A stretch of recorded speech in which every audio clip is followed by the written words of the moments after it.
Hey folks, what's up? You're going to see us go through a really quick Mythic Plus build for Resto Druids.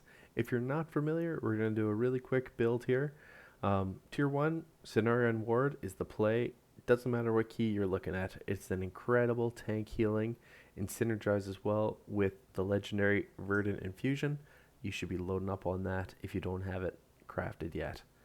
Tier 2, Wild Charge is my preferred go-to. You'll see the odd person take Renewal. Stick with the ability and the additional mobility with Wild Charge. Balance Affinity is fantastic if you're looking for the additional damage that kind of complements the build. However, if you're looking for increased survivability, you could work in a little bit of Guardian. Tier 4, Heart of the Wild basically gives you a huge damage increase if you don't need the additional CC that comes up on this row. Um, for me, I've used Mighty Bash a little bit in the past, admittedly, um, but ultimately, if you can take advantage of Heart of the Wild, that's only going to complement your deeps.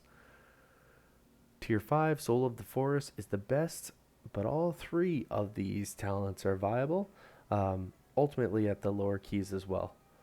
If you're struggling with just random groups, don't go with Soul of the Forest. Perhaps Incarnation Tree of Life may be your preferred way to go. Um, get into tree form and keep that random pug alive. Tier 6, Spring Blossoms gives you hots for your mastery, which is incredibly useful. And then finally, Photosynthesis really just takes advantage of your entire set. Get Life Bloom on yourself, and your heals really drop 20% faster. Hard to beat. You'll always take Photosynthesis. Um, at higher keys, you'll see that Flourish turns into an extremely good option. Basically, if you want to have some pretty solid DPS windows. As far as covenants go, Night Fae is really the only credible covenant still for Resto. The other ones are enjoyable if you feel like mixing it up, but really, Convoke the Spirits with its 2-minute cooldown is incredibly hard to beat, especially with like being able to sneak in abilities like Moonfire, Rake, Thrash on top of additional heals. It's absolutely fantastic, and the fact it just drops on appropriate targets, that's all you can ask for. Definitely take advantage of Heart of the Wild, Convoke the Spirits, doesn't cost you any major mana, and just go pump, pump. Get those meters flying. As far as legendaries go, for Mythic Plus, you just want to go with Verdant Infusion for any kind of high-end Mythic Plus where you'll see heavy damage. If you're more damage oriented, Circle of Life and Death is a really good option if you're looking to increase your damage throughput, or if you're just looking to play open world stuff. But hey, let's talk Mythic Plus. If you're comfortable healing the keys and doing it with some additional damage, yeah, really consider Circle of Life and Death.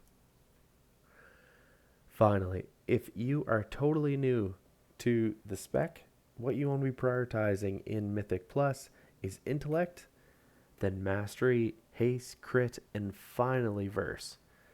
Really, keep in mind, Mastery is your best healing strat for Mythic Plus, but it provides no damage increase. So really balance your stats around what kind of player you want to be.